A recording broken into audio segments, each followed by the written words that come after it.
You gotta kick it off with a killer to grab attention. Then you gotta take it up a notch. The Matrix is everywhere. It is all around us. Who are you? I'm Shiva, the god of death. Cells. Interlinked. It's like people only do things because they get paid. And that's just really sad. Folks, welcome to Debaser, a film podcast. I'm Jared Rusk, and I'm joined by my co-host Will. That's me. On this show, we explore both new and familiar movies as we attempt to analyze and interpret them, all in an effort to debase the films and ourselves. Yay. Okay. Will, today we're talking about 2013's Elysium. Hell yeah, we are. Hello. Before we start, I'd just like to explain... Max DaCosta, violation of Penal Code 2219, today at bus stop 34B. Yes, that's exactly what I wanted to talk to you about. You see, I believe there's been a misunderstanding. Immediate extension of parole by a further 8 months. Wait, what? No. I can explain what happened. I just made a joke. And, Stop talking. Police officers noted violent and antisocial behavior. We regretfully must extend parole. Elevation in heart rate detected. Would you like a pill? No. Thank you. What I'd like to do is Stop explain what talking. happened. Personality matrix suggests a 78.3% chance of regression to old behavior patterns. Grand theft auto. Assault with a deadly weapon. Resisting arrest. Would you like to talk to a human? No, I am okay. Thank you. Yes, we're doing another Neill Blomkamp movie, but This is the last one. I was going to say he doesn't have another one until Gran Turismo, right? And we will do Gran Turismo, and we'll probably tear it apart. Oh, I'm excited. Because there's no reason to talk about District 9. District 9 is oh my God, we never did District. we don't need to though. I mean, No, I it's would his love best to. film, yeah. It is his best film. I would love to do District 9. I haven't but, revisited it since it came out. Oh, for I was real? probably 20 when I saw it. Yeah. Oh, we'll just put that on the list, and we'll get to Absolutely. it eventually. Let's take a break, though. But you see, from Blomkamp after this. I know. So the reason why we did Chappie and Elysium is because you had not seen them. Right. I just missed them and never got around to it. And almost every time I see you, you're Yeah, we always talk like, about it. You bring it up and you're like, you got to watch that fucking movie. So Yeah. we just needed to just get it out of the way. They're done. I'm glad we did, though. Yeah. Chappie, because I can finally I know the story behind the meme. Yes, you can finally look at Sharlto Copley in any one of his films and say, that's Chappie. Anyways. So, Elysium. In the year 2154, Earth has become an overpopulated, polluted, and impoverished planet, while the wealthy and privileged elite live in a luxurious space habitat called Elysium. The space station has advanced medical technology that can cure any disease and provide immortality to its inhabitants. This sharp contrast between the two worlds creates a growing divide between the wealthy and the poor. The protagonist, Max, played by Matt Damon, is a former car thief who now works in a factory on Earth. After being exposed to a lethal dose of radiation on the job, he is given only 5 days to live. With the hope of accessing the medical technology of Elysium, he decides to undertake a dangerous mission to reach the space habitat.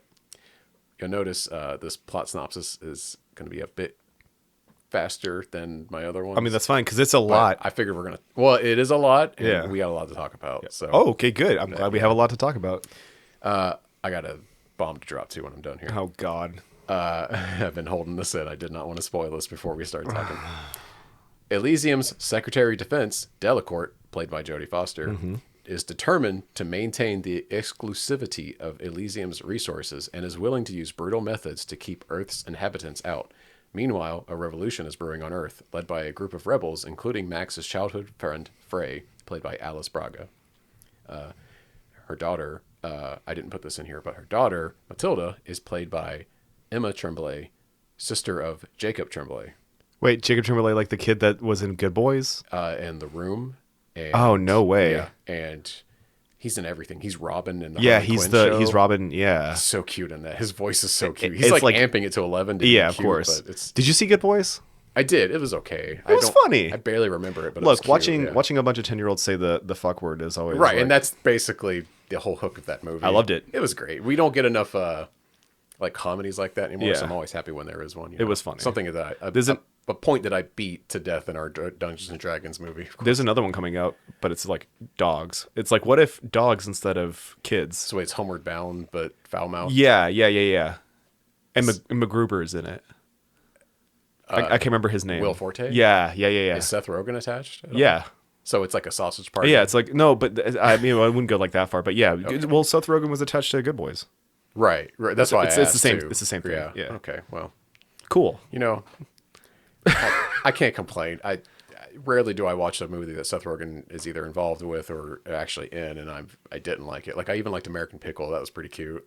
American Pickle, I don't know what that is. He plays like well, actually, he plays two characters. He plays both of the protagonists. He plays a guy who like falls into a pickling vat in like the early 1900s in Brooklyn. And then they just like find him, and it's like a modern day Encino Man. Okay. Encino Man? Yeah. Encino Man. And so they give him to his, closest living relative. Yeah. Who is, it's like him in his 30s, and he's like working at like a tech startup and trying to like, it's a weird movie. It came out like right when the pandemic happened, so it was on streaming right away. Oh, okay. And he has that movie with Charlize Theron, Long Shot. Long Shot, yeah, that's what it is. Fantastic movie. Courtney and I were floored by how much we liked it. I've not seen it. They don't make good rom-coms anymore, so the few that you get, you just latch on to like that, Anyway, wow. Hey, Wow. I really tried to get you derailed, and I fucking got it. Gotcha. Max strikes a deal with a group of smugglers who promise to help him reach Elysium in exchange for him stealing valuable information from the brain of a high-ranking Elysium official. Don't you mean he strikes a deal with death? Okay, hold on. Okay, hold on to I'll that. shut up. Hold on. Yeah, keep going. I was hoping you didn't know that, but it's okay. I did. I on our episode. For Oh, you called it then. I did. I My said bad. that's Spider, and you're like, I don't know. I've never seen Elysium, and then I started sparking out. Anyways, keep going. However, when Max and his team attempt to access the information, they are ambushed by Delacourt's forces, led by a dangerous mercenary named Kruger, played by Sharlto Copley. Kruger kills the smugglers and takes the information for himself, setting the stage for a high-stakes showdown. Max also gets this information in his own brain as well. Max and Frey lead the rebels in an assault on Elysium, hoping to use the information to override the system and open up access to the medical technology for everyone on Earth. However, they face formidable resistance from Delacourt and Kruger's forces. In a final battle, Max and Kruger engage in a brutal fight, with Max emerging victorious. Max is then able to use the stolen information inside his brain to open up access to the space station's medical technology to all of Earth's inhabitants, sacrificing his own life in the process. Elysium is a visually stunning and action-packed film that also raises important questions about inequality and social justice. With its compelling characters, thrilling set pieces, and powerful message, it has become a modern science fiction classic. Has it? Would you say it's a classic? Well, Will. Oh, okay. Those aren't my own words. I figured as much because somebody. Some of the plot synopsis is a little wrong towards the end there. Yeah, too. I would say whomever wrote that did not watch the movie. Not who. What? What wrote that? An artificial intelligence. Oh my fucking god! I swear to God. I don't want to name it because I don't want to give it publicity publicity or get in trouble for naming it. But I've been goofing around with one of those things. AI Okay. chatbots. Yeah. And I it knew is that was terrifying. wrong. I knew that I was maybe wrong. should have done that for Chappie and not this because of the themes of the movie. But Will, it is terrifying the things it can do. Right, but it still got stuff wrong. It did get a little bit wrong, and I'm imagining it's because it's scanning websites, sure, and maybe getting stuff wrong that other people got wrong. Yeah, I don't know the ins and outs. I don't know how it works. But it's terrifying. Yeah, sure. For how much of it got right, and then I asked it provide a plot synopsis for the movie Elysium. Yeah, and it gave me that in like 3 seconds. Terrifying. That's pretty scary. Terrifying. But it's very cool. But also, like, none of us are gonna have jobs in 10 years. Not me. You can't train a robot to build and paint models. Oh, shut up. Shut up. You can't build a robot that can set up events like me. Shut up. Anyways, Will, none of us are gonna have jobs. Yeah, I know. Our parents were the last people to be able to retire. Actually, you know what's really funny is like Elysium kind of talks about that in a way. A little bit. In certain instances. Because there are droids. Yeah. And medical technology has advanced to a point where it's like nothing matters. Like William Fichtner's character, is it Fichtner? Yeah, Feichtner. I say Feichtner, but yeah. I'll take your word for it. Yeah. He's like 114 or 144 or something like that. Yeah, he's old. Yeah, because like people just live forever in this movie because like medical advancements are just so far ahead, but they for some reason don't want to share it with the masses, and not because it's like a lack of resources or anything. It doesn't seem to be an issue at all. They're just like, no, it's only for the privileged elite that get to live on the space station. Yes and no. I think that if, let's say, Yeah. that the people, the masses did have access to this rather than a normal hospital, right? They would also live for a long time. Right. And I'm sure that would give them a lot longer. Like, how do you say when... It becomes the issue in Interstellar, maybe, where they just can't solve like how to feed enough of the world's people. So sure, that creates a problem. Right. Which actually, it was funny. I watched the movie again, obviously. Elysium. For this, yes. Yes. And that was the first thing I thought about when, at the end of the movie, all the people on Earth are treated as citizens of Elysium, and so the med pods go down there and start fixing things. Right. I thought that was interesting because it's like it's not so much that they can come there and live in paradise. It was more, we're just going to start sharing some of the better technology with Earth, which made more sense. But they just, again, it's just a fast scene before the credits. Yeah. But they just send down like these medical ships that look like they're ready to treat masses of people, and it's because they're just lined with med pods and droids. It's definitely like sped up. It's like Right. that, you know, obviously it looks like it's a couple of minutes, but I'm sure that took a lot longer to do. Right. But my first thought was, okay, well, now that everybody is healthy, what happens to agriculture on Earth? Like, how do they feed all these people? I want to say that it's rumored that the people on Elysium don't age and don't die. I don't believe that that's an actual case. I want to say that when you are watching the movie, they say it's a rumor, not necessarily that it is true. Right, and they there don't are really older delve people into it, right. Right. So that would be a problem on Earth if nobody could die and everybody could produce, you know, make more people that are going to be hungry. But that being said, if you have a workforce that does not age and does not, get sick, then you could has its own technically, advantages. yeah, you could technically use that as a means to either fix Earth or leave Earth, whatever. But the reason why I think that they don't share the pods is because what happens to an effective revolutionary in the real world? They die. They become a martyr. They become a martyr. They're usually like put down. So say you have a way to keep somebody alive for an extended period of time, and you want to keep a hold of what you got. You cannot give them that kind of resource because, say, Spider, who's played by, I can't remember his actual name. I've got it in here. You got it. But the guy who plays Spider is also Death in Puss in Boots. Wagner Moura. Thank you, Wagner Moura. You may also know him as Pablo Escobar in Narcos, Yes. the Netflix series. Yeah. Which I haven't watched, but I know him from the memes. It's so good. Right. It's really good, but actually, it's funny. I brought that up, or I didn't bring that up, but like I made a passing comment to one of my Colombian coworkers back when I worked at the animal hospital, and they were like, "That shit's Americanized. You need to watch this instead." I had like 2 or 3 people actually About Narcos? about Narcos being like, "Yeah, that's not how it went." Yeah. There's like a Spanish movie that covers it that's like way better that came out a couple years before Narcos. Yeah. What have you? Oh, sorry. The things that your AI thing My got wrong. synopsis from ChatGPT. Yeah, Yeah. Frey does not lead a resistance. Frey is like an unwitting. Yeah. How do you say? No, she's like kind of an accomplice. She's but- a hostage. Is it for a good that's how portion she of the gets movie? to Elysium. Yeah, Yeah, because she's a hostage. Copley kind of drags her there. Yeah, because he's really disgusting. Some But sexual assault threats. they could too. have cut that out. That was. I mean, like I know it's Courtney they're was really off put by that. I She think it was was- like, why is he? And I'm like, yeah, they're playing him up to be creepy and scary, but it's a little bit much. Well, so to like dive into that specific thing, like, yeah, obviously it's there to make him look like he's a really monstrous person, like a person who lacks humanity, which in a way he does. I mean, when he's introduced to us, he's, you know, talking disparagingly to the people beneath him, literally beneath him. And he does not. Oh, the first scene, we're introduced to him firing rockets At ships ships. filled with, you know, women and children. Yeah. Like sick women and children. And he just doesn't care. And No, he then doesn't the care. So they make him monstrous to give us the stakes of the battle over what is happening in Matt Damon's head, Max's head, because Max has basically the keys to the kingdom. He has a code that can rewrite Elysium's protocols.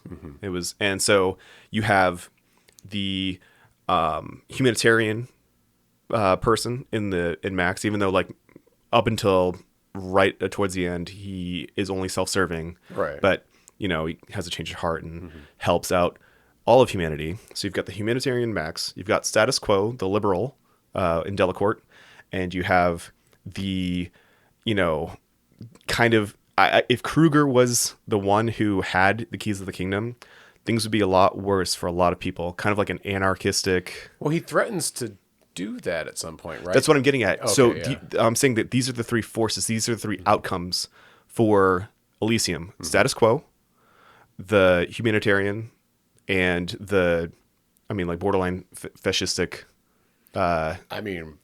More worse than that. He's just outright killing people left and right. Yeah. It's the strong, only the strong can survive, right, kind of thing. right. Like that's what I'm getting at. It's like no rules, anything goes. So you've got these three at play, and their ideals all kind of like going at each other in a way. Max becomes a humanitarian at the end. Yeah. So he eventually does a a collectivism instead of an individualism, right? And saves everybody at the cost of his own life because the program has like anti. It's like an antivirus in a way. It's got like a program it's called Saber. William Feichtner wrote a new code that would override the governing protocols on Elysium that would allow Jodie Foster's character Delacourt wants him to make it so that she just becomes president with this code. Yeah. Which, okay. They explained that way too fast. The exposition for that scene was so fast.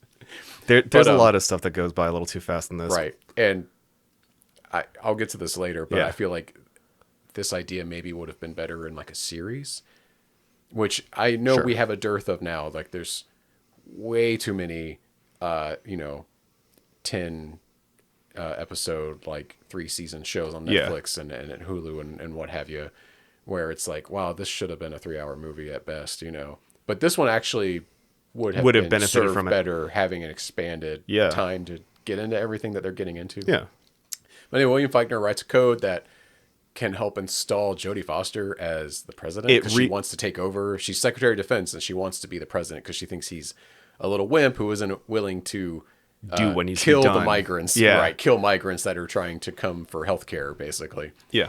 Matt Damon's character, just happens to be enlisted to steal a rich person's like ship brain information. Oh, well, he was trying to get a ship that has ID codes to get him to. No, they were trying to get into a rich person's brain because he was like, Spider is telling him like, this is the ultimate end all because you can get their bank accounts. You can have billions of dollars. Yeah. So that's why when they shoot down his ship, they start downloading his brain contents onto that laptop, and somehow it gets onto Max's head too.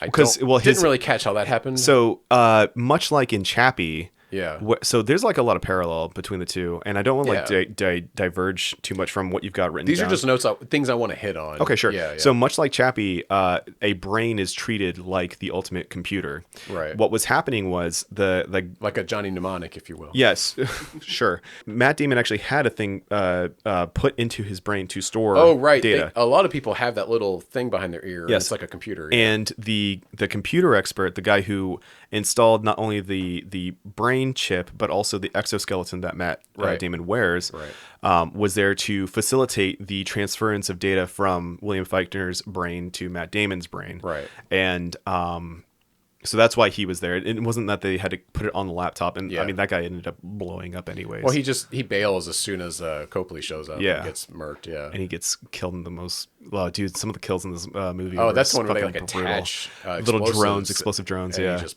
explodes. Did you catch the exploding shuriken?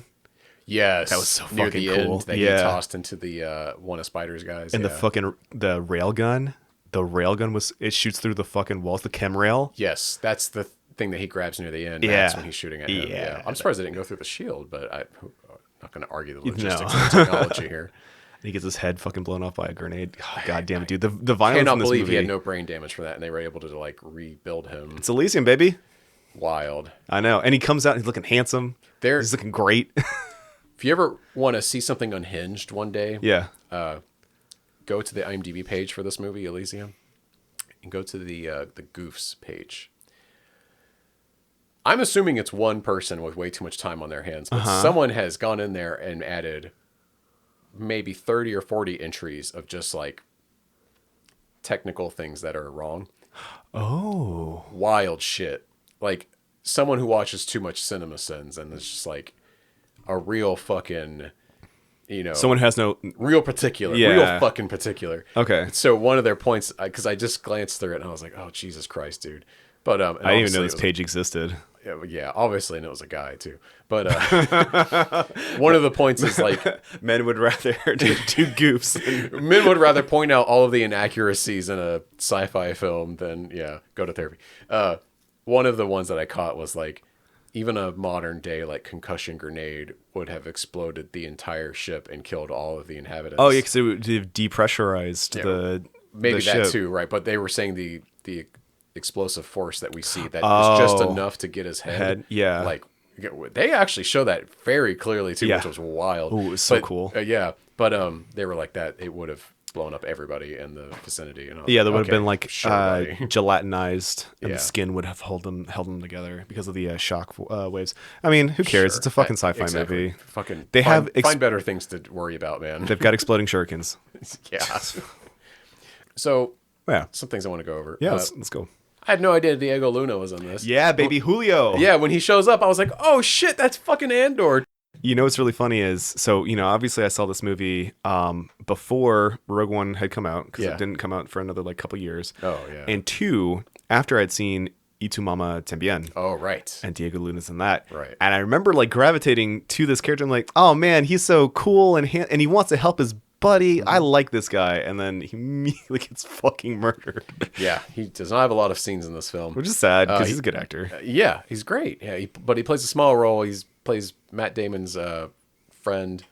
I just wanted to give a shout out to him because he is the titular character Andor, which we've previously covered on the show, and I've come to really like him.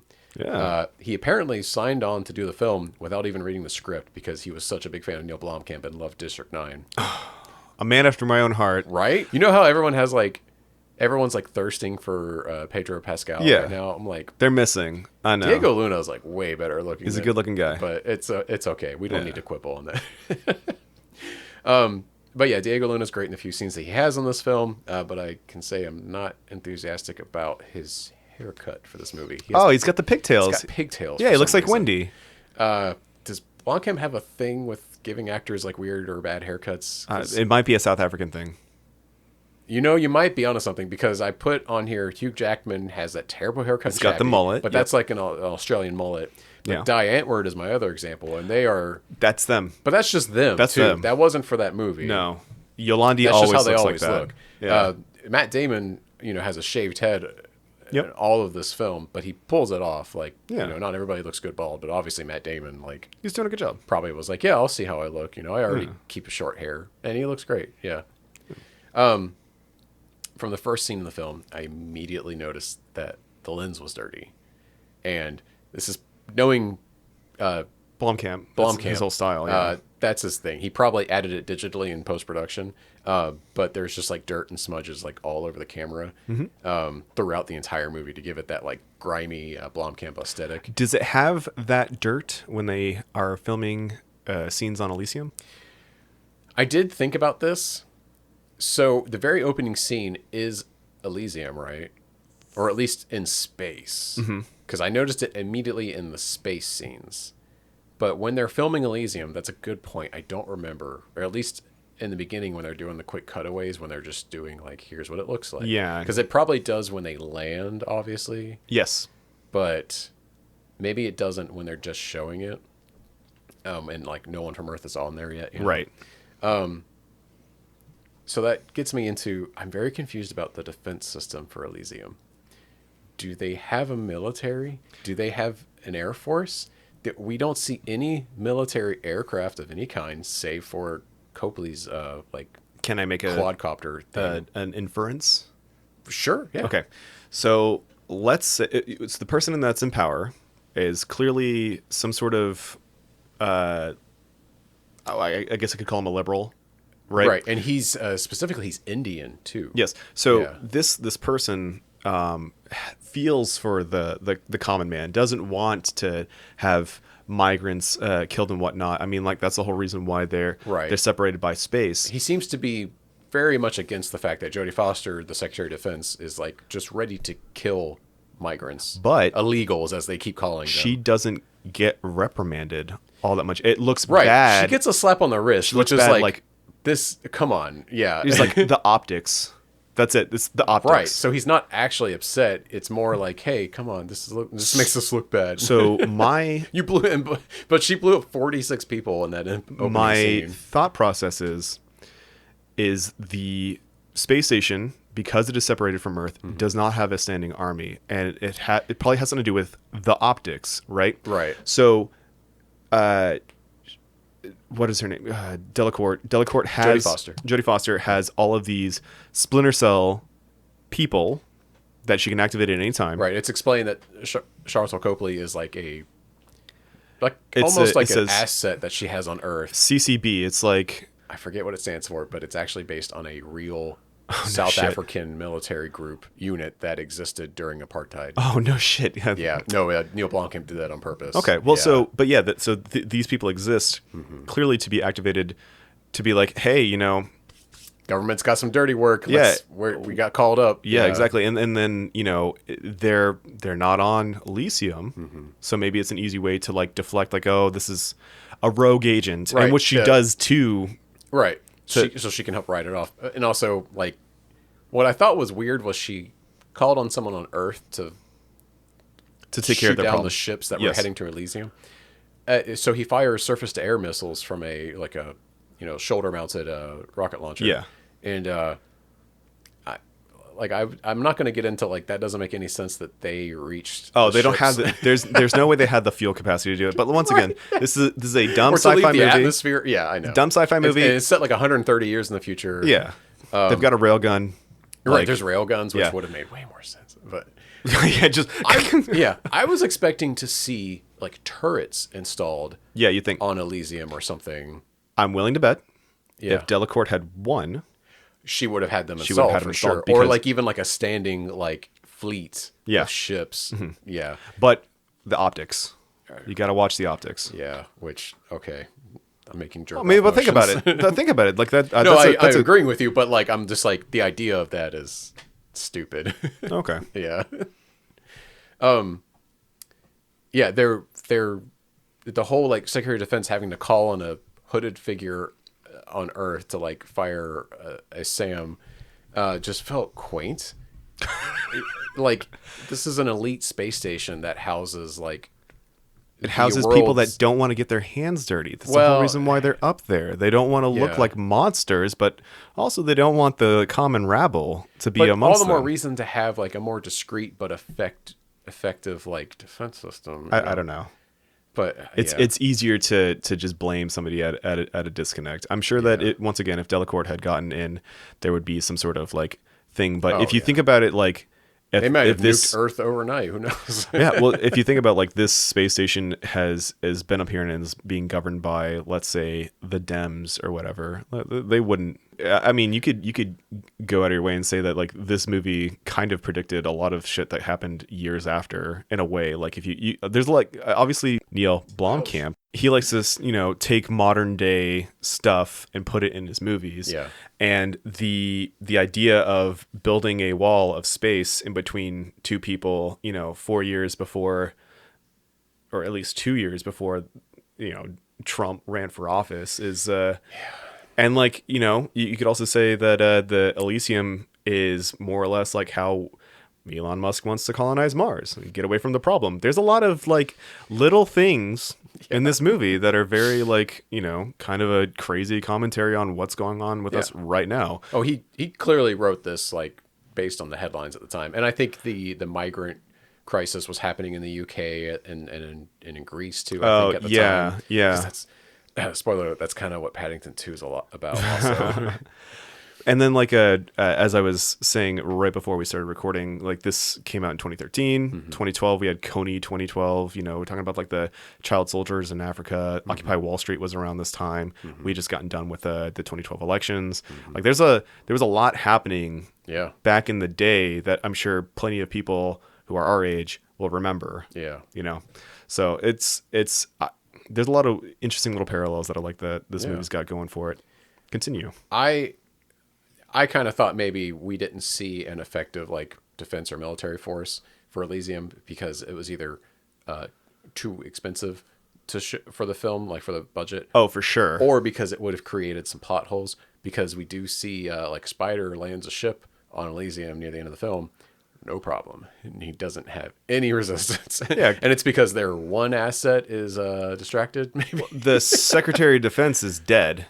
Is she? No, she's not dead at that point. Yeah, she it's is. like shortly thereafter, I think. No, she's dead at that point. She It's within minutes of him landing in the movie. She had been anyway. shivved, and she was. Hold on, let me try to remember exactly what happened, because the Secretary of Defense, even in America now, like isn't the one person that makes the call when there's like too smart, Jared, too smart, too smart. Stop. Yeah, I know. So whatchamacallit, they got the okay to fly again shortly after Matt Damon was captured, right? by Because they Kruger. had like a no-fly exactly rule. So they were already on their way up there, Yeah. and they had the tussle, and Kruger had been brought back, and he right, the sole person that could have shot down a ship on the way to Elysium. Exactly. Well, Delacourt wasn't thinking about, you know, anybody else coming up after the fact because there was a no-fly. Right. But it got cleared, right? I guess she just wasn't expecting that. Maybe she's not thinking about that. She's thinking about, oh, here comes my shit. You know, I need to use this thing. Yeah. And of course, that goes tits up. And then Kruger comes back, and he's done with it. He knows what he needs. He's got the strength to do it. Kills her, no problem. And it was so like, what did you just throwing grenades into auditoriums of other people? like, Yeah, sowing chaos. Civil workers, I assume. Yeah. And so what did you think about the scene where Frey offered to save Delacourt, and she was just like, no, I'd rather die? Oh, yeah, that was weird. I didn't think much of it when it happened. So she's been stabbed in the throat By right? a piece of glass. And, you know, they're keeping pressure on it. Yeah, and Frey is She's a nurse. Yeah. And, but it looked like she had been working on her for a while, but she hadn't even she starts to wrap a cloth or a bandage around her neck. And Jodie Foster just tells her, no, just stop. So she just gave up.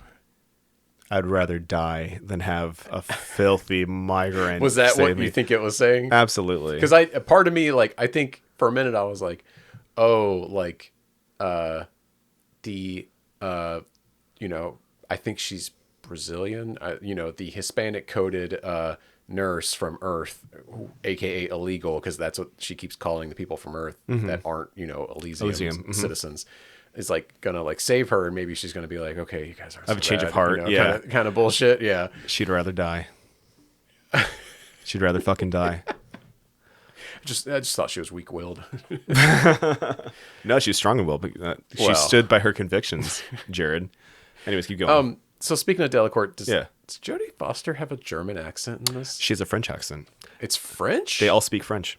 Yes. So I thought they were speaking in Spanish, but that's just Earth. Earth. Okay. So I don't. So Elysium citizens speak in French. Yes. Wow. So here's the thing, and man, I wish that I knew the name of the study, but some people have speculated that somewhere down the future, most of Earth is going to speak Spanish instead of English. Yeah. Eventually, and so like that's what informed Neill to have most of the people on Earth speak Spanish. I want to say that it's a good possibility that he chose French for the people of Elysium to speak, because I want to say that France still has like 14 colonies in Africa. Any South African? It's a guess. This is a shot in the dark. Or maybe French sounds like a sophisticated language, you know, something stupid like that. Well, you might be right. But I think that it's true that French just generally sounds like an elite Hoity-toity. language. Like, yeah, exactly. Yeah. Like, oh, that's if you're in a rich mansion and you hear someone with a French accent, it wouldn't be that surprising, Right. like that sort of thing. It just has that connotation. Yeah. Well, so hold on before you continue. That was actually something that I remember reading reviews after the movie came out, and some people were like kind of complaining or like commenting on not only the use of French by the people in the Elysium, but also the way that they talk. I don't know if you've caught on, but like There was a lot of accents in this because Sharlto is. Oh, not that. Sharlto Copley cannot hide his South African accent. No, he leaned into it hard. Yeah, and it was like, great. Intentionally. Boyka. And they kept using, Jesus. What? Not, like words from other languages. What is that called? Oh my God. Words from other languages? Right, when you just like slip it into when you're speaking. Oh, like Spanglish? So he Sort was doing of. like Afrikaansish? No, oh God. Because he was putting like boyki. Yeah, what is that called though when you do that? I don't fucking He know. just kept slipping in slang. He kept... Listen. Hold on. Yeah, I'm so sorry. No, it's okay. It happens. That was funny. That was good. So Sharlto Copley, his character kept slipping in South African slang Yes. into the film, which they don't give you a lot of like context clues to figure it out because he uses like 3 or 4 words over and over. Him and his 2 military Boyki. assistants. Right, Boyki, Lekker, Yeah. and there was a third one that they used a lot. And I watched the movie with subtitles because I could barely understand what Sharlto Copley was saying. It was another one, a word that started with B. But I can't remember what it was. Bowen? Yeah. Bowen, I think? Boet. Boet. Yeah, B-O-E-T. Boet. Don't know what that means. I only caught Boyki, which meant like brother or bro or something, I Yeah. guess. But yeah, the other 2, I'd have to look up. All right. Well, hold on. So Yeah. when I was talking about weird ways of talking, I was more referring to the people on Elysium. Like Will Feigner had like a weird affectation to the words that he was saying in English. Same thing with Delacourt. And it was very stiff upper lip, but kind of like Yes, prim and proper. it was guy, to show the divider how long these people have been living up here to the point where they have their own affectations now, much Right. like how And they don't even talk to denizens of Earth. Yes. Yeah. So they don't have like the slang or whatchamacallit, like, AAV, like that kind of stuff. They don't have that stuff because African American vernacular English for those listening. Yeah, I had to think about it for a second. they've been so far removed that they have their own like weird way of speaking. Right. Like how if I go to New York, people will be like, "Where are you from?" Or sort of thing. Like they'd ask me what my accent is. Yeah. They have their own Right. accent. Yeah. I'm glad you stopped me and corrected me though, because I had a whole theory as to why she had a German accent, but I couldn't really place it. Oh, yeah. But it makes sense that it's French because I was like kind of confused, and I can't pick up on a French. I got you, man. Yeah. I got you. It's only because I read that article, man. I don't know. Oh, okay. And Interesting. yeah. So the guy playing Spider, who we mentioned earlier, Wagner Moura, is wild in this movie. Yeah, dude, he's doing his best Al Pacino. So I think he's doing Michael Keaton's Beetlejuice with a mix of a Muppet.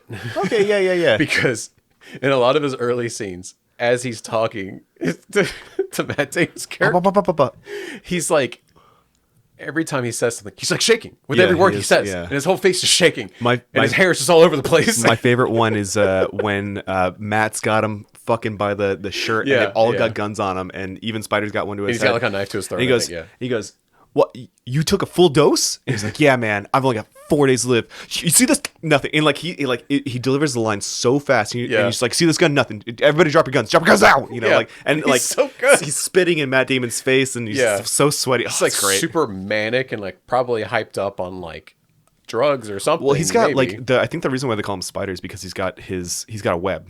Right, he's got like all these different things that he's working like on. The head of like a criminal organization, I think it's implied. That they does don't really get into it. He's a coyote, right? Right. That's what he's also a coyote because he's Yeah. trying to send people to Elysium to get help, which is so wild. Yeah. And I think that's what they mean by Spider, because he has to procure the ships. He's got to procure fake IDs for these people to get healed. He's got to fund. It's true because they do that too. He's got to fund the money Yeah. He's got a trap house. Steals the full of ship shit. IDs, but then they find out they're stolen. He's got all of his fingers in the fucking pies, man. Like one in each pie, like Jack Horner. Well, and they do two different things with him. So they try to imply that he's like a big, scary, menacing guy who was in charge of this criminal organization that Matt Damon used to work for, and he did a lot of bad stuff for him that he doesn't want to talk about. Yeah. But at the same time, like, he's like one of the most humanitarian characters in this movie because he's trying to help as many people as he can. And when he finds out that Matt Damon like has this thing that can help like turn all of Earth's citizens into Elysium citizens and get healthcare and stuff, he's like, let's facilitate this. I'm going to put my life on the line for this now. And it's like, but he was built up to be like a scary criminal organization leader. Like, so he's kind of like a Che Guevara meets Pablo Escobar. It's weird. So think of it like this, right? So I'm not complaining. It's like it's just an interesting like it is interesting. Yeah. So the way that I would characterize that is not Daniel Kaluuya. Who plays his brother in Widows? Who's running for office? Oh, the guy from Atlanta, Paperboy. Yeah, Paperboy. Brian Tyree Henry. Yeah, he's in Eternals. He's also in Bullet Train. Yes. So in Widows, he is running for office. Yes. And he's trying to represent this district that he grew up in. Yeah. Right. And for the longest time, It's currently represented by an old white guy that's like super corrupt. I forget who the actor is, but yeah. And so one of the issues is how is he funding his campaign? Right. It turns out he's also doing, illegal activity. Right. Right. So think of it like that. This person, it's a means to justify. Yeah, it's complicated. It's a means to justify the ends. If he has to forsake himself, in order to save everyone, better one soul be, forever destroyed than all these others. Same thing with what's his name in Andor. My mind is a dark place. Oh, Skarsgård. Skarsgård, yeah. Oh man, so good. But so that's where I think the connotation comes for Spider. Oh, we didn't explain this, but he also plays the Wolf, aka Death. Yeah, he plays Death in fucking the movie Puss in we Boots. previously covered, Puss in Boots. Yeah. The Last Wish, and he plays the hell out of that wolf. He's a good actor. God, he's so great. I'm so excited to see him in more stuff now. Yeah. I'm so glad I learned a new actor that like I only know of like 3 performances of his, and they're all incredible. Like, they're all really good. He pops in this movie. Yeah, he It's does. really interesting. Yeah. There is a running gag with the elites of Elysium having real luxury brands that we have in real life.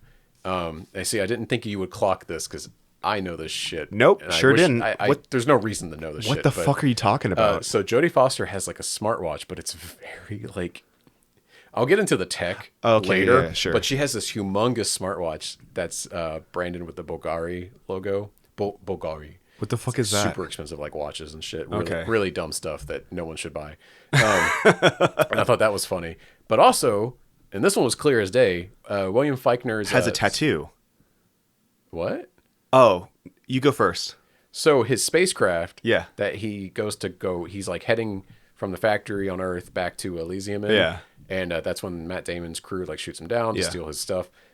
It's a Bugatti. Oh my fucking Yeah, god! Is it's it got really the logo all over it. Is It's William got the Fichtner- same painting as like Bugattis Is have. William Fichtner a top G? Obviously, he's a top gent. He shit, drives a that's Bugatti when he flies back to Elysium like a top G. That's fucked. Yeah, fuck Andrew Tate though. Yeah, he fucking sucks. Dude, rotten hell, dude.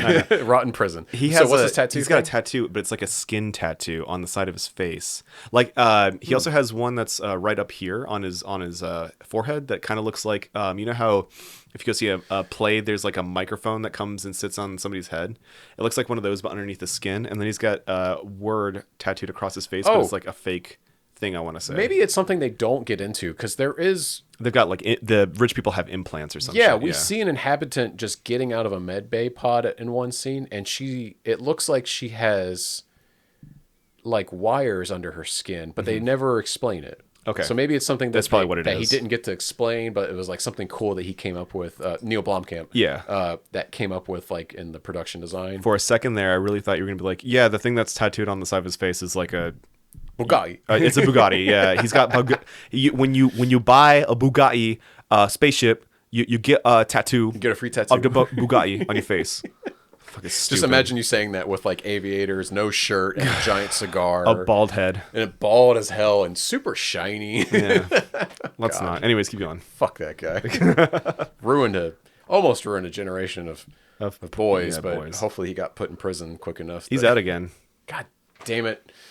Anyway, and I thought it was a funny bit that like the Elysium people have like real branded luxury shit. But I also imagine those brands probably signed off on it and maybe even paid for their appearances. So maybe it helps fund the movie, though. Maybe. So, whatever. I loved the use of antiquated technology in this film. Now, does it make sense? Not entirely, because it's set 130, maybe 140 years in the future from when it came out. Yeah. But we see like bulky-ass laptops, large IDE ribbon cables, attached to IDE ports and serial ports. Okay, so John Connor in Terminator 2, when he's like hacking and stuff, like when he hacks into the ATM in the beginning and shit. I don't know if that's like burned in your memory. Like I know what you're talking about. Okay, yeah. he has like... He has a thing. It looks like a PDA. It's not quite a laptop, but it's like a smaller computer that he has like with a huge ribbon cable that he plugs into the ATM. Like, you don't see that kind of shit in movies anymore because it's old as hell. Like, we don't use that stuff anymore. Like, that stuff is vintage now. But seeing it in this movie was so fun because that kind of shit is fun. Like, when you hack today, it doesn't look like that. No. Like, you have a laptop and what you're doing is boring. It sucks. Tell me how you hack, It's Jared. visually not interesting. No. I think that it's supposed to add to the grime. Right. So my best guess is that maybe it's because Earth is so antiquated and everything is vintage, and you're just kind of jury rigging and piecemealing things on Earth to just make things work. Yeah. You know, so maybe that's why their technology looks old even to us, like 100 years in the past now from them. Also, when you look at the society that lives on Earth, a lot of these people know that they're doomed, and so they don't care. They don't take care of their surroundings. Well, they probably don't get newer technology either, so they're just using discarded. Sure. That's true. What I'm getting at is like when I say, everything looks dirty, like even when they're flying into space that first time, there's bottles and shit floating in the There's zero just G. trash floating in the cabin. Yeah, that's what I'm saying is like, you know, these people know that existence is never going to change, and so they just have that nihilistic thought process where they just discard shit. They don't care. Right. You know, kind of thing. Like everything on Earth is tagged, even inside the warehouse. I thought that was really fascinating. Even the robot that is his parole officer is covered in graffiti. Yeah. His own workstation and the factory, which you would assume would be secure because like they scan you for weapons and stuff even when he goes into work for his shift. Covered in graffiti tags. It's actually funny. Wow. The on the intercom when he goes to work, they do like a remember scan. Guys to keep your workstations tidy, and you can literally see the trash on the ground. Right. It was filthy when they walked in. It's fucking cool, man. Yeah. It's just like it's a cool grimy aesthetic. Yeah, it's supposed to inform you of the general outlook of life on planet Earth at that time. It's production value, baby. It's good. I'll tell you some wild shit. Okay, let's hear it. I remember you telling, when we did the Chappie episode, you told me that Ninja was originally supposed to be Matt Damon. That's exactly. Is that what you're going to do right now? Well, yeah, but there's more to it. Oh, let's hear it. So Ninja of Die Antwoord was originally approached by Blomkamp to play the protagonist of this film. I can't imagine. And he turned it down. Thank God. Yes. I've never thought I'd say this, but thank you, Ninja, for doing it. Thank you, Ninja, for your service. Then Eminem was approached.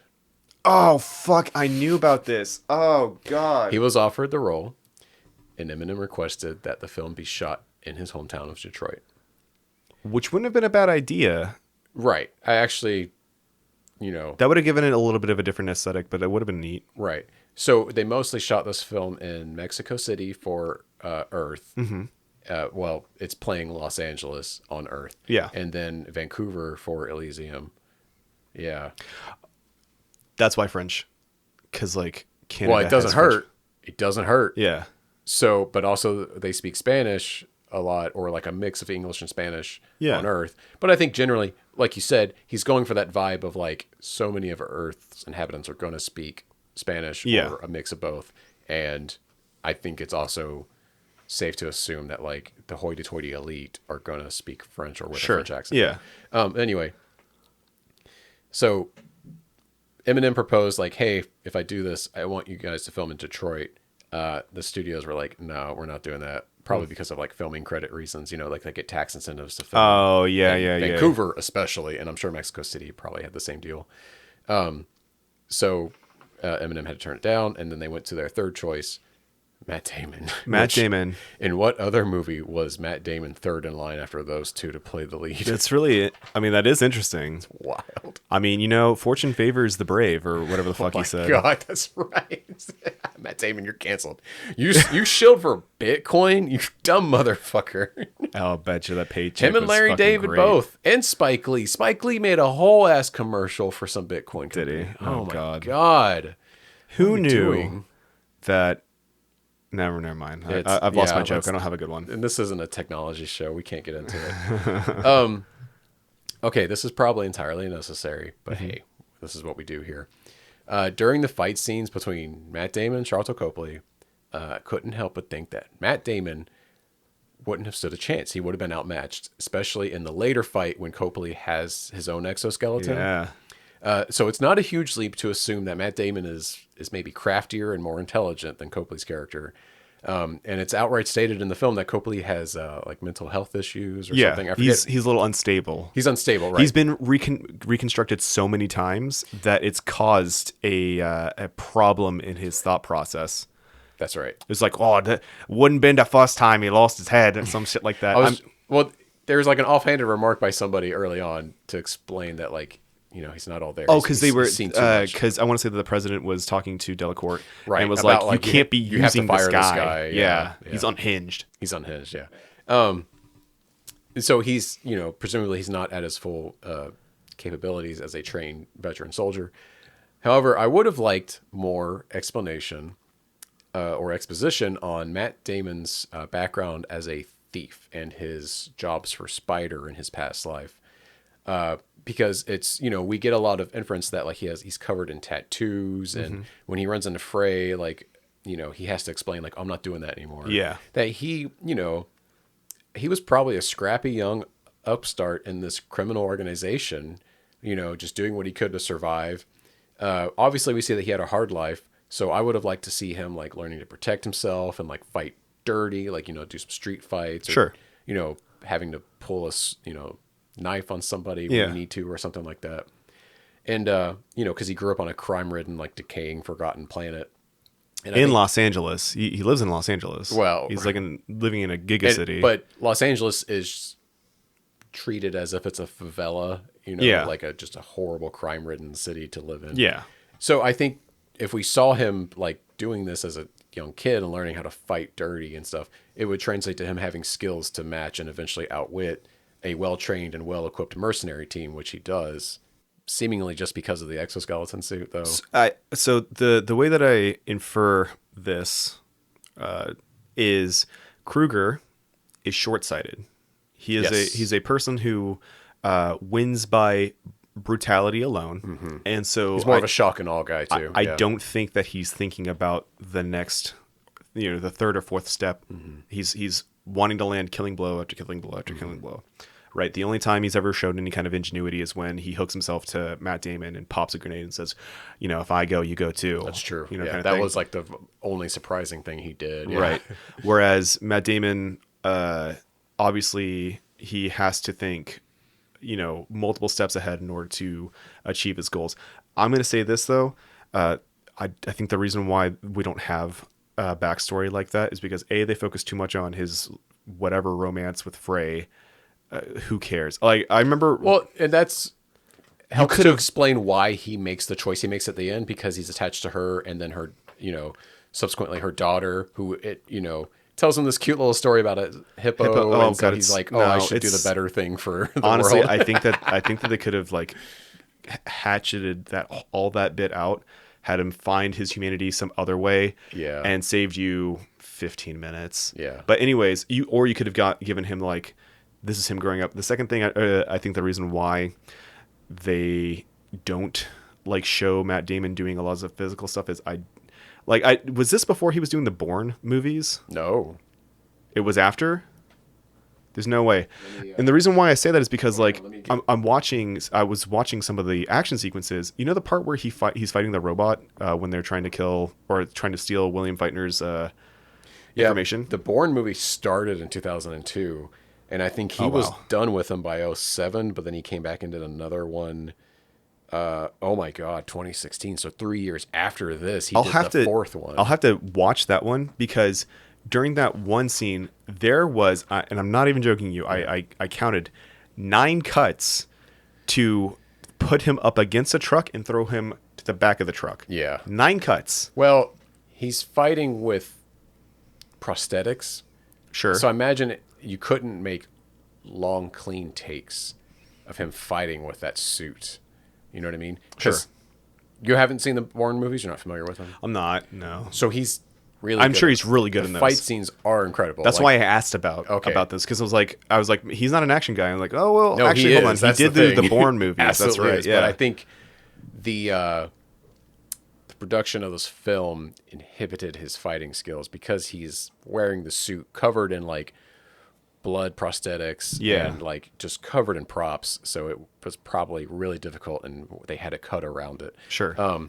But yeah, he has like long, crazy takes in the Bourne series where he just really fucks up people. Like there's a great scene in like I think the first one where he kills a guy with a book, and it's incredible. Oh, it's baller. And this is long before John Wick. I think John Wick eclipses these, obviously. Yeah. But they, for their time, like Paul Greengrass, like really set a new standard for action films at the time, you know. Gotcha. So like during that second fight scene, they were very quickly cut, though, I should add too, because I think that was kind of a thing for a while. Sure, and that's like this movie is kind of plagued with that too when it comes to action sequences. When Kruger is fighting against Max, or Sharlto Copley fighting Matt Damon, you'll see him. He's like mostly throwing him.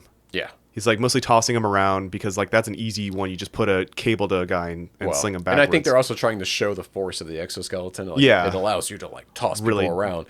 But also he does that move that I think Neill Blomkamp does in every one of his movies where someone picks up somebody and throws them down like really hard. Yeah. They do that in every one of his movies, I found out. And then, but there was this one really cool shot in that fight, and also earlier when they go after William Feitner. I think I know what you're going to say. The over the shoulder. Yeah, it's stabilized weird. shot. Yeah. It's stabilized on Matt Damon.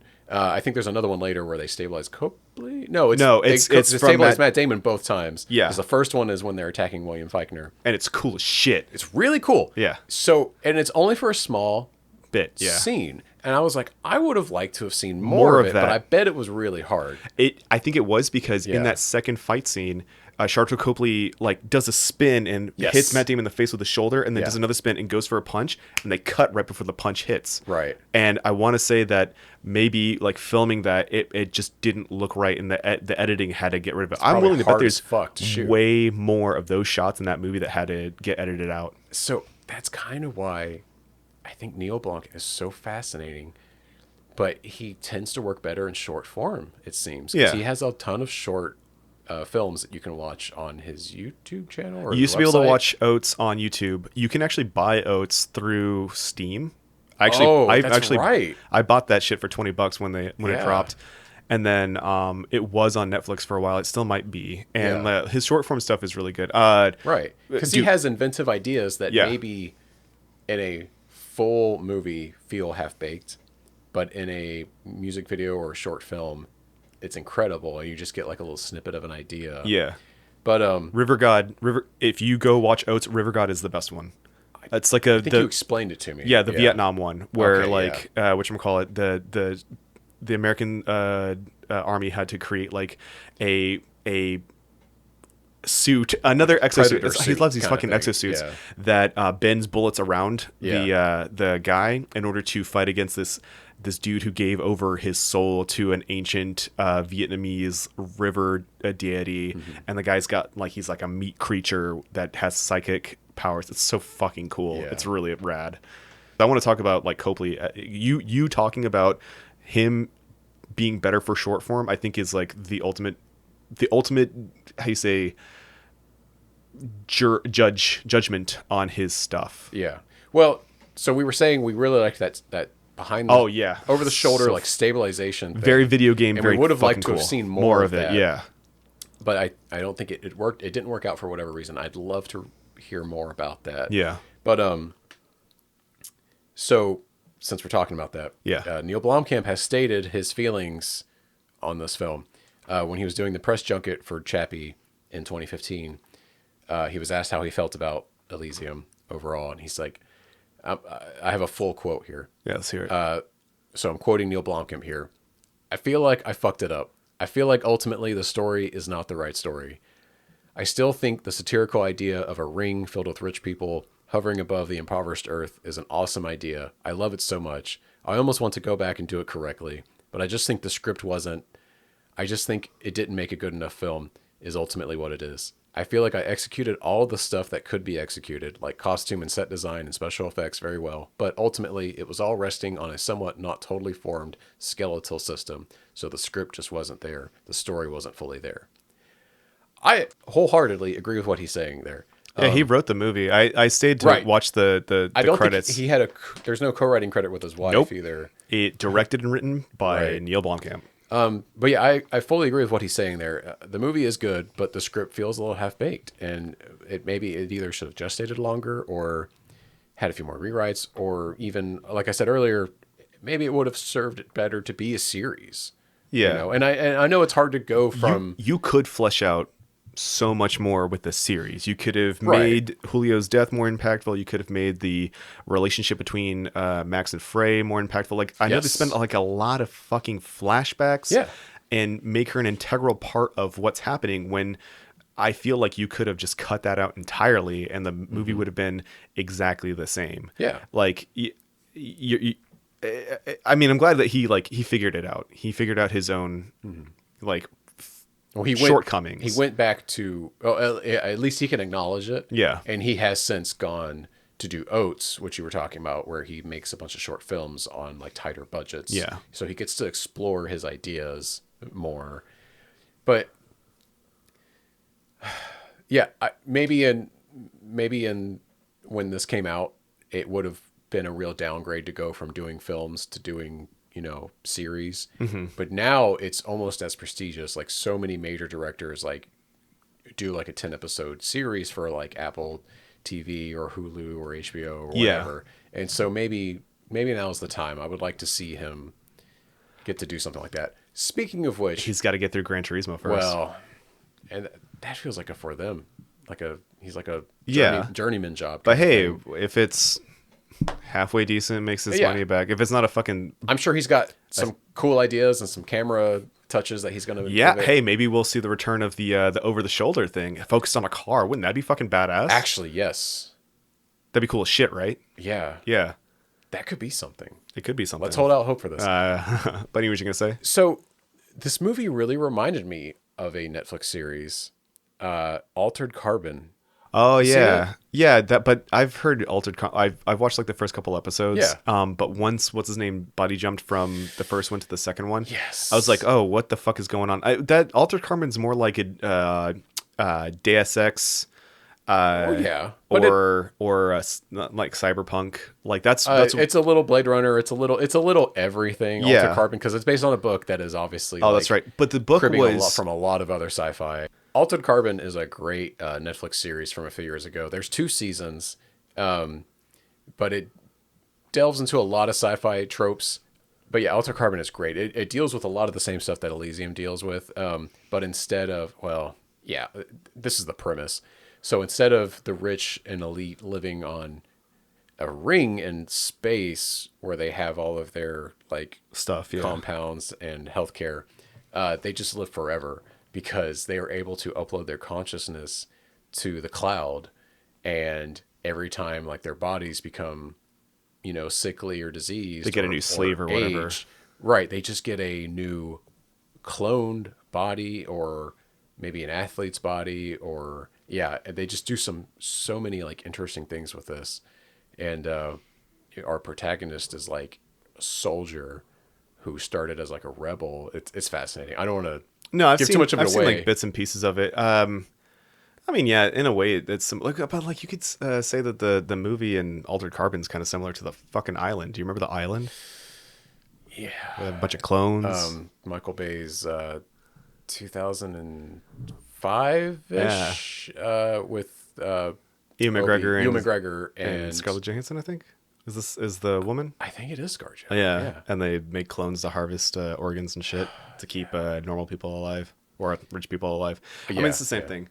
I don't know. There was so much going on in this movie that I remember back, because I saw this when I was 22 or 23, and I remember coming out of the theater being like, yeah, man, fuck the 1%, but this is also informed by Occupy Wall Street and things of like, which was really hot at the time. Yeah. And watching it again the other day, the skeleton, as Blomkamp said, is there, man. It's like, I just wish that he could have executed it a little bit better. And like, it doesn't, I still love the film and I still enjoyed it when I was watching it, but it doesn't hold up very well either. Like visually, a lot of the special effects are kind of rough.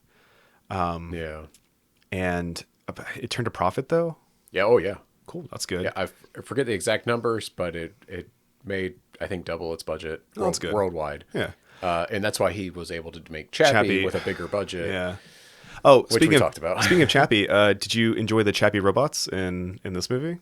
Oh, the droids kind of look like them. Yeah. Yeah, 100%. Yeah, He's definitely got like, I want to say that there's an artist that he enjoys that designs his stuff, because everything that he has is bulky, right. Which, I mean, if you listen to, breakdown of Starship Troopers, bulky things are usually informed by like some sort of fascist framework. Like you go and you watch Starship Troopers, all the ships are like these big blocky things that shouldn't work. They're meant to be ominous, right, and not sleek. In Warhammer 40K, the Imperium is also like, it's a satire, but the Imperium is like a fascist imperial empire, and all of their ships, if I show them to you now, right, they're all I can picture them, flying boxes. They're all boxes and stuff. So when you look at the weaponry that he has in most of his films, it's it's rectangular. There's very little curves, unless you're watching District 9 and you're looking at the alien weaponry. Same thing with the robots. The robots are boxy. There's very little. Even the arms are like almost rectangular in a sense. So that's all informed by like some sort of like oversight. This thing that wants you to feel oppressed. Right. It's oppressive. It's foreboding. It's imposing. Yeah. And then like the way that they shake him down, they stop and frisk him. Oh yeah, that early interaction he has with the police robots. Yeah. And do they beat him because he makes the joke? Yeah, I think that's what it is, because like that's they break what his arm because he jokes about having like contraband in his bag or something. Yeah, and then the little therapy bot, his parole officer, straight up says like you can't mouth off to the robot. You can't be sarcastic with him even. He's like, it is illegal to be sarcastic with an officer. It just shows like bad behavior, like you're gonna backslide and whatnot. So he gave him like 8 months more parole. There's just shit like that. Like I'm sure people today deal with that shit. Like, they get fucking hustled by someone who's got way too much time on their hands, and they know that this person's on parole. Like, hey, what are you doing? What you got on you? I'm not on parole, and I still wouldn't want to mouth off to the cop for fear of what would happen. So I've learned, and we encourage this on this podcast, that when you speak to the police, you shut the fuck up. Like, shut the fuck up Friday. Okay, so basically, how I was talking about the factory has like graffiti in it, to show that people don't give a shit on Earth and whatnot. The environment on Earth is just very messy and has this grimy aesthetic. Yeah. It also shows that the people who live on Elysium still rely on the normal person's labor for things like... Well, Earth is working class. It's all working class, yeah. Capital W, capital C. Exactly. And they're for Max's job, he's creating more robots that will eventually be police officers to continue to subjugate the people on Earth, right? To keep them in line, right? I thought that was a neat addition to the film, because they could have just done a whole automated thing, like Right. machines building machines building machines. Right. We don't see automated labor. The robots are strictly for policing. Exactly. Yeah. Yeah. So That's intentional, I'm sure. yeah. So they can the rich can then control the agents of the state to keep the populace in line and subjugated. The only other thing that's automated is the parole officer. That's right. Right. The parole officer is biased to take any kind of offense into increasing people's time on parole. Not to be compassionate at all. And to make it to where, you know, people who are on parole can just go right back into into prison. They didn't get into how much of a police state the world is, but Max is. It's implied, though. Yeah, he's just just come out of prison for like what, 8 months, I want to say, or something close to that. Yeah, yeah. Another thing too, the way that he depicts the CEOs, because William Feitner's character is the CEO of Armadine, who is the company that Max works for, and the way that he treats people, the working class, he doesn't want to be anywhere near Max when he's been hit with a lethal dose of radiation, and he doesn't want the linesman, the foreman. The foreman. When he's telling him what happened to Matt Damon, he just looks at him and he goes, Don't breathe on me. Cover your mouth. Yeah. Like, Which even like post-COVID is it means is a lot more impactful, but apparently he ad-libbed that line too. Oh, no shit. Yeah. I fucking love that guy. Yeah. William Feitner is fucking fantastic. Great. He's a great actor. But like it is not hard to see this scenario in real life. You know, fuck, I can count on both of my hands how many times I've been asked to go do something that I should not do at work that could have hurt me. Felt it was too dangerous, maybe even an OSHA violation, if you will. Yeah. Yeah. You know, I don't know if you've experienced that, but like there's so much. I've had desk jobs for most of my working life, so not Right. really. Yeah. But there's so much there that Blomkamp is showing with the world as it is. Man, he gives you great context clues, but this just goes back to the overall where, you know, he's kind of disjointed. Yeah, it's more implied, but with maybe enough subtlety that you're not sure if it was intentionally implied or not. Yeah, but yeah, that's just like another thing is like the people who can keep, or sorry, the people who are using the tools to keep people in line are in control of the agents of the state, the police force, and those who dole out sentences. And I think that's interesting. Yeah. And on Elysium, we see a huge staff of civil servants manning that like control room. You know, It's a security room. I think that's like they monitor the goings on on Earth. And the only robots we see on Elysium are strictly like butlers. Either butlers or like immigration enforcement. That's right. Yeah, security officers. They bust out the fucking the handcuffs that are like zip ties and shit on the people who do land on there. I forgot about that. And they still kill like 13 people after they land. I forgot about that too. Yeah. God damn. But yeah, like there's just so many neat little things that he's got in here that makes me sad that he can't like get around himself. I wish that he had somebody there to let him know that he's gone a little too far. Like a collaborator to maybe tell him no. Yeah, or... whomever, like, just why fuck up the dynamic duo that made District 9, man? Like, who was the? Hold on, I'll take a look. Okay. But like, it wasn't just him. Okay. I know for a fucking fact it wasn't just him. You know, and it's a bummer because that movie was so fucking good. And that movie like basically got him a blank check, and then he just hasn't been able to cash another one since. Yeah.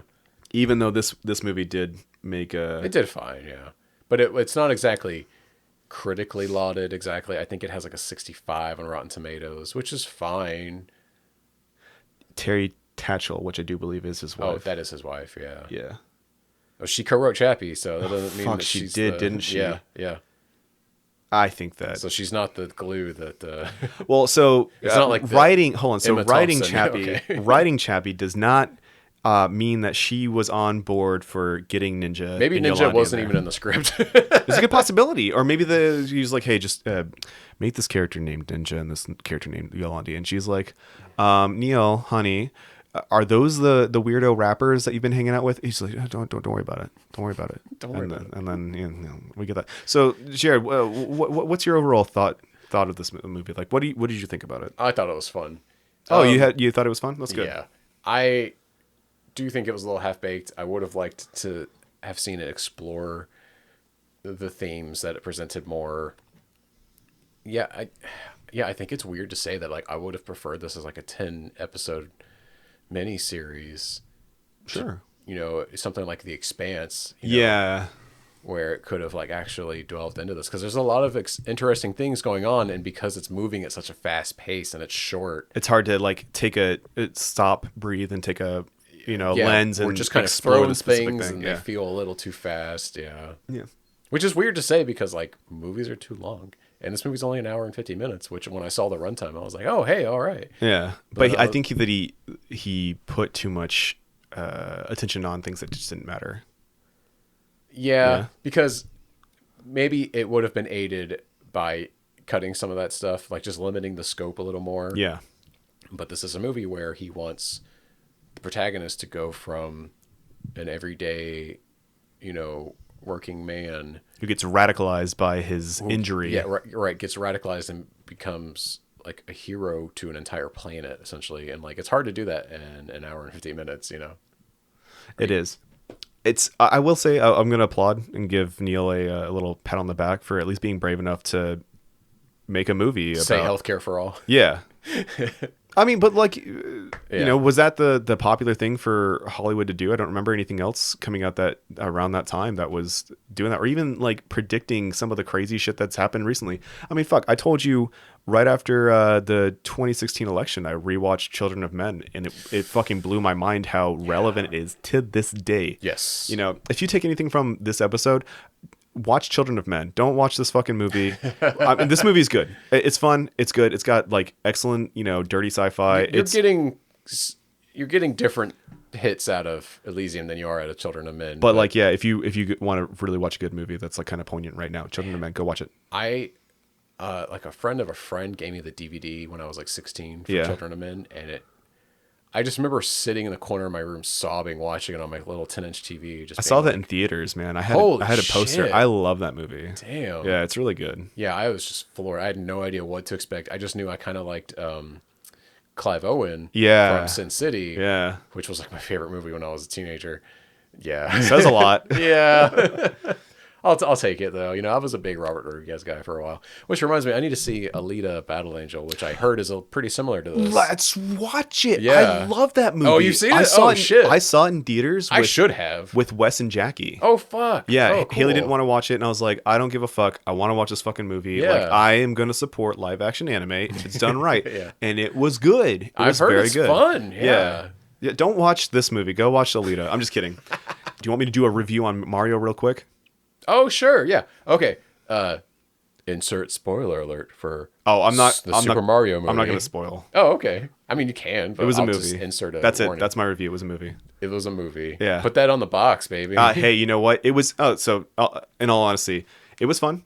Yeah. It respected my time. Did you like the Teen Titans Go movie? I didn't see it. Okay. I liked Teen Titans growing up. But not Teen Titans Go? No, I've never watched it. I actually thought it was an abomination. It's okay. I don't really like chibi stuff. It's funny. Yeah. But they made a movie that was like pretty good. I was what I heard. surprised by how good it was. Yeah. And apparently they wrote this. Okay. Well, so the only thing that I did not like about this movie is that Illumination was tied to it. Yeah. Like, it had a really weird soundtrack. Like, Take On Me was one of the songs that played in a really weird spot when they should have done like Welcome to the Jungle if they were going to do any kind of stupid if you're going to like do shitty modern pop music. Hits. Yeah, you should have done that because it was like in the Donkey Kong area. Like, Take On Me, what? So fucking stupid. It was. And who is that for? I don't know. Parents? Is it? I really don't know. I have no idea. Because they could have done like Donkey Kong music. Well, so they did do the DK rap, but they didn't get to the actual rap part. They just did, DK, Donkey Kong. But even like the music from like the Super Nintendo games that people love? There's a couple of them in there. Like there is? they've got Okay. the starting music for the GameCube in there. You know, like when you turn your GameCube on. Yeah, That's Luigi's ringtone. Yeah. So Huh. yeah. Oh, they've- because he's Luigi's Mansion. Yeah. So they've got like, you know, they do have some neat stuff for people who've been playing the games forever. In fact, like there's a machine called Jumpman, which was what Mario was in the Donkey Kong games before he had his own game. Yeah. They had a lot of cool stuff. It's definitely the weirdest movie Anya Taylor-Joy has ever been in, and she's been in like a ton of A24 films. This is definitely the weirdest role by far. Chris Pine was fine. You know, Pratt. Oh, that's right. Not Chris Pine. Chris Pratt. Chris Pratt was fine. Seth Rogen was just Seth Rogen. I mean, dude, he actually doesn't say that in that spot either. Really? Yeah, that's the thing that was in the trailer was actually not in the. I made a point of it. I pointed it to my wife, but That's Chappie. that's Chappie. Yeah, I said, hey, look, you see the guy. That's Pratt. That's Pratt. Seth Rogen was Seth Rogen. You know, Jack Black was doing a very good job. Yeah. But I think like- that's why that long teaser trailer we had was all Jack Black, basically. Oh, yeah, absolutely. And like, you know, it was fun. It was a fun movie. You know what I would do to sell this movie though? My 2-year-old who cannot keep attention for anything watched the whole movie except for the last 12 minutes. And I think it's because he had to pee because he peed on me. Oh, He did pee on me. sorry. It did suck. I was not happy about that. But he watched the whole movie. Yeah. This kid does not watch anything. He does not sit down and watch stuff except for like Toy Story. And even then, like he'll get up, you know, Yeah. 20 minutes in when humans are talking. He doesn't even like finish Bluey, right? He'll watch like a couple episodes Oh, and then he'll okay, fuck yeah. off. Yeah. So if you've got a kid who And you need them to stare at something for 2 hours. hour and a half. Hour It and is a an half. hour and a half Of course. film. It's 80 minutes, actually, I bet. Oh shit. bet No. it's I 80. want to say it was an hour and 32. No shit. Yeah. Oh, with credits, maybe. Yeah. Yes. Okay, yeah. Fine. Yeah. It is a movie that was a movie. Mm-hmm. It's not bad. That's it. That's all I got for that. It's a movie. It's a movie. It's a movie. So fucking stupid. I mean, I've watched movies since the last time we talked. You know, 3,000 Years of Longing. I watched that. No, we Bros. I talked watched that. about Did that. Did we touch that? Yeah, yeah. I would love to. We talked about it when you were here last. I'd love to talk about 3,000 Years of Longing with you. That'd be fun. I'd want to rewatch it Yeah, I would rewatch it. because I saw it in the theater and it was like, feels like it was a while ago now. Yeah, it's been 2 years. It's been It's been. not 2 years. No, it was like No? maybe a year. Oh, guess what I'm seeing again this Friday? Dungeons and Dragons. I'm seeing Dungeons and Dragons This is again. your third time? Yeah, Whoa. I really like that movie. Yeah, I bet. It was good. Then yes, Renfield is number 1 on the list, and then John Wick, and then Evil Dead. But I have no interest in seeing Evil Dead. But I will for content because is what's his name directing that? Did he direct it or did he produce it? He's just producing it, Rami. I probably won't hate it. They Then. just picked another like they did with the Evil Dead reboot. They just picked like another up and coming guy. So fun story. I like the reboot.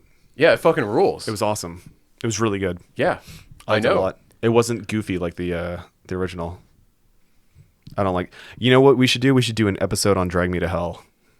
Oh, Because we'll get into a fucking fist fight over we that. will. One. Yeah. We'll be swinging. Yeah.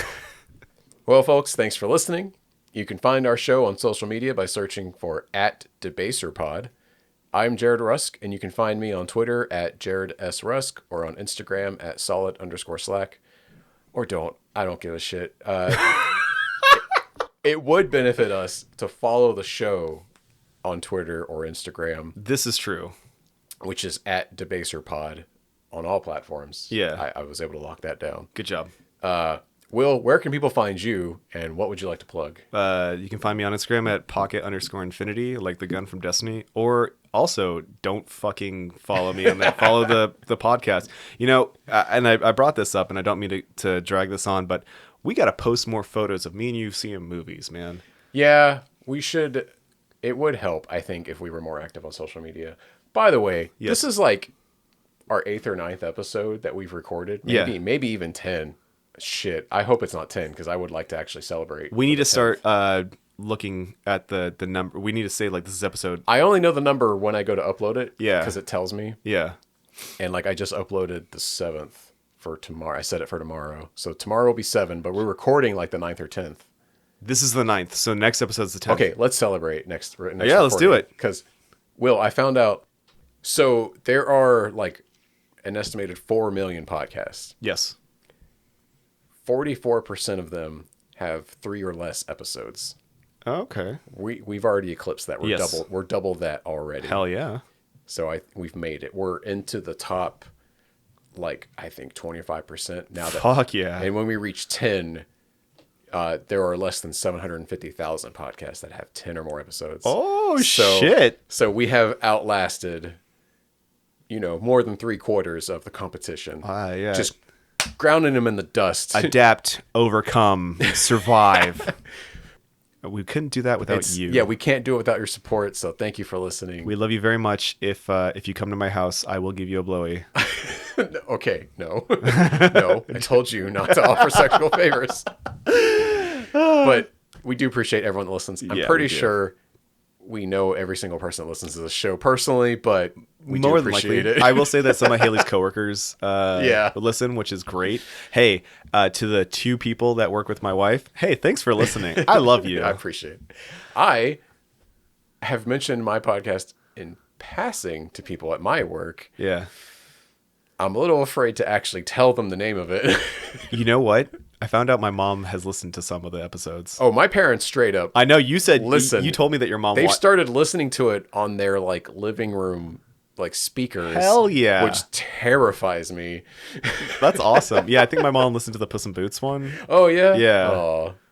What a fun movie. The movie's so good. It's so weird to think, because like I had no intention of us recording this for like our family to listen to. Yeah, they want to know what. And we're I know thinking. my mom has told her friends about the show, and Yeah. they listen. And I know it wasn't just them bullshitting her, because they were like mention like specific things that I said in the show, and I was like, oh no. No, that's awesome.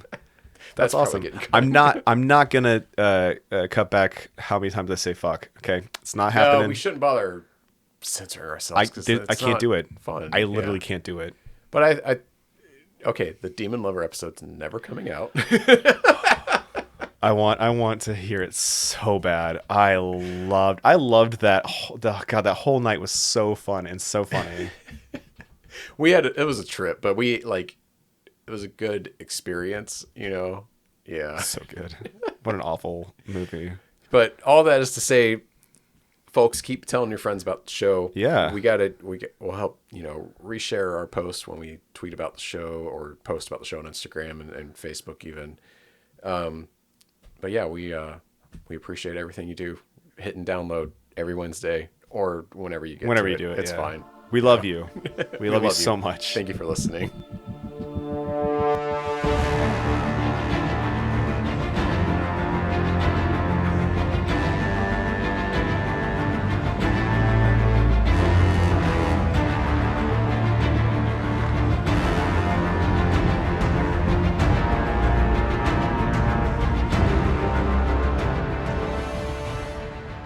Debaser is hosted by Will Taylor and Jared Rusk. The podcast is edited and produced by Jared Rusk. Want to email the show?